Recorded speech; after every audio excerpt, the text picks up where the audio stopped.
مولانا آپ کا بہت شکریہ، اور درس قرآن.com کی پوری ٹیم کا شکریہ، اور پوری امت کی جانب سے وہ شکریہ کے مستحق ہیں کہ اتنے اہم موضوع کے اوپر وہ اس طرح کے پروگرام منعقد فرما رہے ہیں۔ یہ بہت اہم اور بنیادی نوعیت کا سوال ہے کہ آخر دین میں اس مادی دنیا کے اندر نماز کو اتنی اہمیت کیوں دی گئی ہے۔ ایک انسان جو اس دنیا کے اندر مختلف کام سر انجام دیتا ہے، بظاہر وہ دنیا کے اصولوں کے مطابق ایک کامیاب شخص کہلاتا ہے، وہ کسی کامیاب کاروبار کا مالک ہو سکتا ہے، وہ اپنے پرسنل پروفیشن کے اندر ایک کامیابی کے ساتھ ہمکنار شخص مانا جا سکتا ہے۔ لیکن جب ہم دین کا مطالعہ کرتے ہیں تو دین اس بارے میں بالکل واضح ہے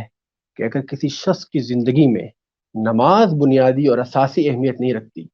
وہ نماز کے بارے میں کوتاہی کا مرتکب ہے، وہ نماز کو کما حقہ ادا نہیں کر رہا، تو وہ دنیا کے کسی بھی پیمانے میں چاہے کسی قدر بھی کامیاب کہلاتا ہو، دین کے لحاظ سے وہ کسی درجے بھی کامیاب نہیں مانا جا سکتا۔ تو یہ سوال آج کل کے مادی دور میں بلا شبہ انسانی ذہن میں پیدا ہوتا ہے کہ وہ اللہ تبارک و تعالی جو کائنات میں مستغنی ذات ہے، اسے اس کے بندوں سے کچھ نہیں چاہیے، وہ وحدہ لا شریک ہے، اس کی عبادت کرنے کے لیے چرند پرند اور ایسے غیر معمولی مخلوقات ہیں جن تک ہماری رسائی بھی نہیں ہے۔ وَلِلَّهِ جُنُودُ السَّمَاوَاتِ وَالْأَرْضِ، وہ آخر اپنے بندوں سے کیوں چاہتا ہے کہ 5 وقت کی نماز وہ پورے اہتمام کے ساتھ ادا کریں اور اس کے حضور سربسجود ہو جائیں۔ عزیزان گرامی، اس کی بنیادی وجہ تب سمجھ میں آ سکتی ہے جب انسان اپنی حیثیت اور اس کائنات میں خدا کے ساتھ اس کے تعلق کے معاملے میں حساس ہوگا۔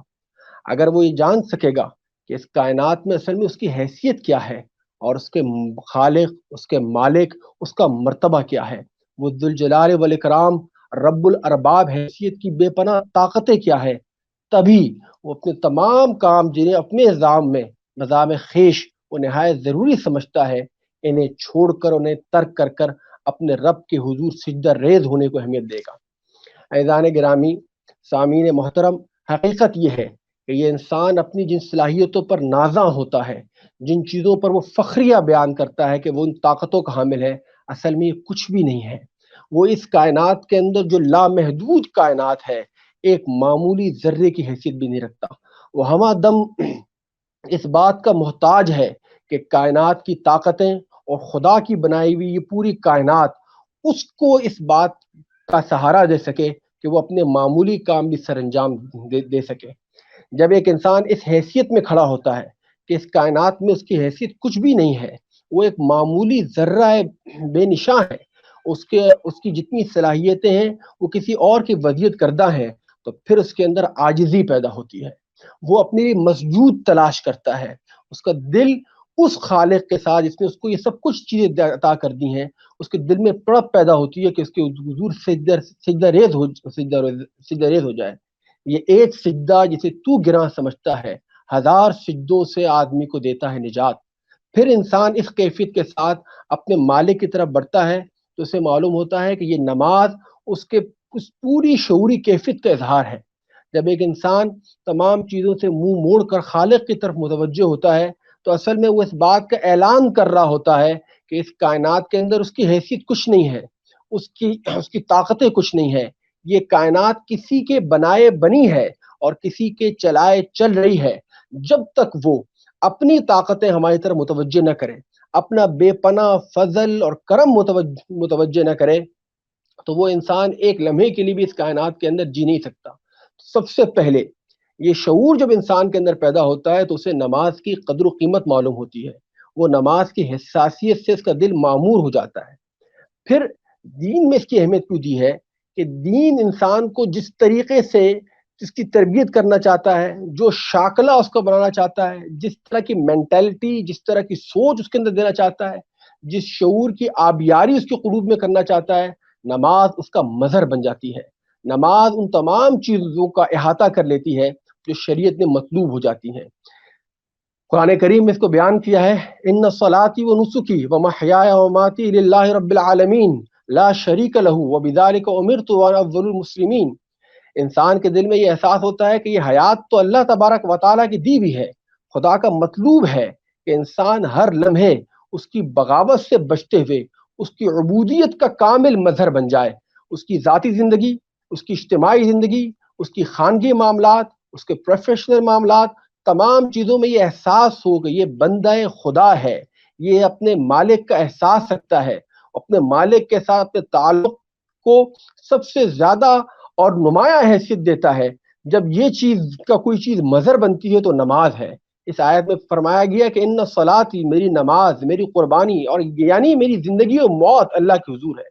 تو نماز کے اندر کھڑا ہوا آدمی یہ جو پوری زندگی اللہ کے حضور ڈیووٹ کر دینی ہے، یہ پوری زندگی اللہ کے حضور وابستہ کر دینی ہے، اس کا مظہر بن جاتی ہے. یہی وجہ ہے کہ نماز کو حدیث مبارکہ کے اندر، احادیث کے اندر ایمان اور کفر کے درمیان علامت قرار دیا گیا کہ اگر آدمی نماز کا قائم کرنے والا ہے تو وہ اصل میں مومن شخص ہے. اور کوئی آدمی نماز کے بارے میں کوتاہی مبتلا ہے تو پھر وہ چاہے جتنے دعوے کرتا رہے، چاہے وہ اپنے نظام کے اندر کتنی اچھائیاں کرتا رہے، اس کی اچھائیوں کی کوئی قیمت نہیں ہے، اس لیے کہ وہ شعور سے عاری ہے. اس کے نزدیک دین کی تفہیم ہی بہتر نہیں ہوئی اور وہ خدا اور اپنے رشتے کو درست نہیں سمجھتا. یہی وجہ ہے کہ نماز کو وہ بنیادی اساسی حیثیت قرار دے دی گئی ہے. حضرت عمر فاروق رضی اللہ تعالیٰ عنہ فرمایا کرتے تھے، اپنے عمال کو خط لکھا تھا کہ اگر تم میں سے کوئی شخص نماز کا پابند ہے اور نماز کو صحیح انجام دے رہا ہے تو وہ اپنے دیگر کام بھی صحیح طریقے سے انجام دے گا، لیکن خدا را خاصہ اگر نماز میں کوتا ہے تو پھر اس کے بارے میں کوئی اطمینان سے نہیں کہا جا سکتا کہ وہ اپنے دیگر کام کسی درجے اطمینان سے قرار دے سکتا ہے. تو یہ وجہ ہے حضرت میرے علماء کے بیان کردہ تعلیمات کی روشنی میں کہ نماز کو یہ اساسی حیثیت دی گئی ہے. نماز اصل میں وہ پورے دین کا خلاصہ بن جاتی ہے، اس پوری شخصیت کا خلاصہ بن جاتی ہے جو اللہ کے حضور کھڑا ہوا ہے. نمازی کیا کرتا ہے؟ وہ دنیا سے جب تکبیر کہتا ہے دنیا کو تیاگ دیتا ہے. یہ اس بات کا اعلان ہوتا ہے کہ جب کبھی حلال و حرام کے درمیان، مادی کائنات کے درمیان اور اصول کے درمیان فیصلوں کا موقع آئے گا تو وہ آدمی اللہ کی بات مانے گا اور مخلوق کے تمام منافع سے یکدم دامن چھڑا دے گا. یہ تکبیر اس بات کا احساس ہوتی ہے.